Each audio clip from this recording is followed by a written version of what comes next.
جو larger bench بنا ہے اس کے اندر جو ہے وہ chief justice of Pakistan Umar Ata Bandial صاحب اس کی جو ہے سربراہی کر رہے ہیں. اس کے علاوہ چیف جسٹس اعجاز الاحسن ہیں,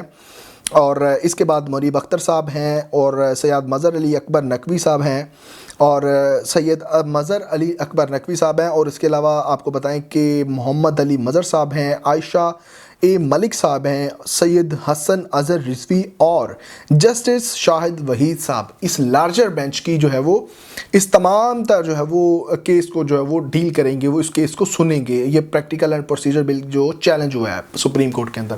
اب اس کے اندر جو ہے وہ پاکستان مسلم لیگ نون نے ابھی سے ہی جو ہے وہ اس کو رد کرنا شروع کر دیا ہے, اور باقاعدہ طور پہ آپ کو میں بتاؤں تو ہینا پرویز بٹ صاحبہ نے بھی جو ہے وہ اس کے اوپر ٹویٹ کیا ہے. انہوں نے کہا کہ یہ بل کے جو ایک ان کا میں ٹویٹ آپ کو پڑھ کے بتا دیتا ہوں کہ بینچ کو دیکھ کر ہی بتایا جا سکتا ہے کہ اس کیس کا فیصلہ کیا ہوگا. اللہ ہمارے ملک پر رحم کرے.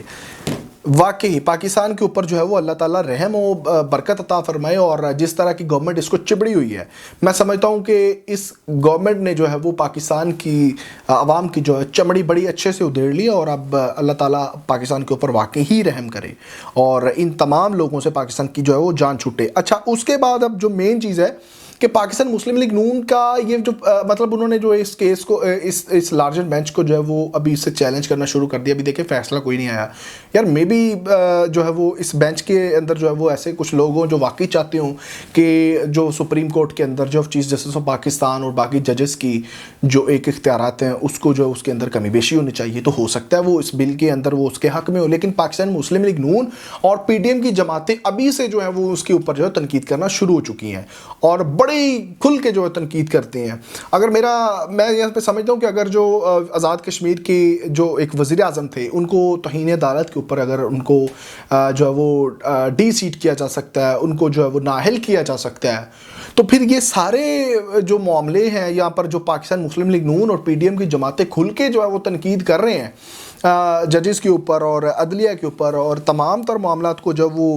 بڑے ہی ایزیلی وہ چیزوں کو لے رہے ہیں, تو پھر اس کے اوپر بھی جو ہے وہ ان کے اوپر بھی توہین عدالت لگنی چاہیے. میرا خیال ہے سپریم کورٹ آف پاکستان کے غیور chief justice of Pakistan Umar Ata Bandial صاحب کو اب تھوڑا سا جو ہے وہ ان کو کنٹرول کرنا ہوگا, ورنہ پھر یہ ہے کہ عدالتوں کا لوگوں کے اندر جو ایک ڈر ہے, عدالتوں کے اوپر جو ایک اعتماد ہے, عدالتوں کے اوپر جو ایک بھروسہ ہے, اور عدالتوں سے جو ریلیف ملنے کے ان کے جو ایک چانسز ہوتے ہیں انسان کو,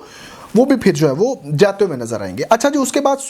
فواد چودھری صاحب نے ایک سپریم کورٹ کے اندر ایک کیس دائر کیا, ایک پٹیشن دائر کی. اس میں انہوں نے موقف اختیار کیا کہ وزیر اعظم سابق وزیر اعظم نواز شریف صاحب ابھی پاکستان واپس نہیں آئے. وہ ایک میڈیسن کے طور پہ ایک میڈیکل جو ہے وہ کنڈیشن کے اوپر گئے تھے اور ابھی تک وہ واپس نہیں آئے. تو اس کی ذمہ داری جو ہے وہ لی تھی ابھی کے وزیر اعظم ان کے بھائی یعنی شہباز شریف صاحب نے. تو انہوں نے کہا کہ اس تمام تر معاملے کے اندر جو ہے شہباز شریف کو طلب کیا جائے اور شہباز شریف صاحب کے خلاف کارروائی ہونی چاہیے, اور واقعی ہونی چاہیے. میں سمجھتا ہوں کہ اگر آپ کسی چور ڈکیت کی ضمانت دیتے ہیں تو پھر اگر وہ دوبارہ سے چوری ڈکیتی کرتا ہے تو یقین کریں جس نے ضمانت دی ہوتی ہے ساتھ اس کو بھی اٹھا لیا جاتا ہے. جب وہ کچھ چوری ڈکیتی کے اندر پکڑا جاتا ہے یا وہ مل نہیں رہا ہوتا یا اس کو شبہ ہوتا ہے پولیس کو, تو یقین کیجئے وہ جو اس کا ضمانتی ہوتا ہے اس کو بھی اٹھا لیا جاتا ہے. اور پاکستان کا سب سے بڑا مفرور, پاکستان کا سب سے بڑا ڈاکو, پاکستان کا سب سے بڑا چور, یعنی میری کہنے کی مراد نواز شریف صاحب, وہ ملک سے بھاگے ہوئے آج ان کو 4 سال کے قریب ہو چکے ہیں. اور جو ضمانتی ہے جس کو پکڑنا چاہیے تھا, اور جو وہ ضمانتی جس کو جو ہے وہ قانون کے اندر جو ہے لانا چاہیے تھا اور اس کو عدالت کے کٹہرے میں کھڑا کرنا چاہیے تھا, وہ اس وقت پاکستان کا اسلامی جمہوریہ پاکستان کا وزیر اعظم ہے, وہ ہیں شہباز شریف صاحب. اب ان کے خلاف کیس تو ہے, امید کرتے ہیں کہ یہ کیس جو ہے وہ جلد سے جلد نپٹے اور اس کے اوپر جو ہے باقاعدہ طور پہ جو ہے وہ اس پہ اوپر بھی کارروائی ہونی چاہیے. خیر, آپ کو میں ایک اندر کی بات بتا دوں کہ اس وقت وزیر اعظم پاکستان, اس وقت پاکستان مسلم لیگ نون اور پی ڈی ایم کی جماعتوں نے فیصلہ کر لیا ہے کہ شہباز شریف صاحب کو جو ہے وہ نااہل نہیں کروانا. اب شہباز شریف صاحب کریں گے کیا؟ یہ اب خود جو ہے وہ چپ کر کے استعفیٰ دے کے یہاں سے نکل جائیں گے. پھر وہ ساری پروسیس دوبارہ ہوگا, نیا وزیر اعظم آئے گا, اور وہ وزیر اعظم کیسے آئے گا کیونکہ ان کے پاس اکثریت تو ہے نہیں, یہ الگ بحث ہے. یہ سارے معاملات الجھتے ہوئے نظر آ رہے ہیں. یعنی شہباز شریف صاحب کو اسٹیبلشمنٹ نے اسپیشلی طور پہ جو ہے وہ یہ کہا ہوا ہے کہ ٹاسک ہے ان کا کہ جناب آپ نے زیادہ سے زیادہ ٹائم جو ہے وہ ٹیک کرنا ہے اور الیکشنز کو زیادہ سے زیادہ جو ہے وہ ڈیلے کروانا ہے. تو اب یہ سارے ٹیکٹس وہی یوز کیے جا رہے ہیں. اور شہباز شریف صاحب میں آپ کو بتا رہا ہوں، پھر آپ کو بتا رہا ہوں کہ ہو سکتا ہے کہ اس تمام تر کیس یہ جو میں سمجھتا ہوں کہ یہ توہین عدالت والا کیس بن رہا ہے، اس سے پہلے شہباز شریف صاحب جو ہے وہ خود استعفیٰ دے کے خدا حافظ کہہ جائیں. اور اگر ویڈیو اچھی لگی ہو تو اپنے دوستوں کے ساتھ ضرور شیئر کیجیے، ہمارے چینل کو سبسکرائب کریں تاکہ آئندہ بھی آپ کے ساتھ اس طرح کی گفتگو کر سکیں. تب تک کے لیے اجازت دیجیے. اللہ نے کے بعد.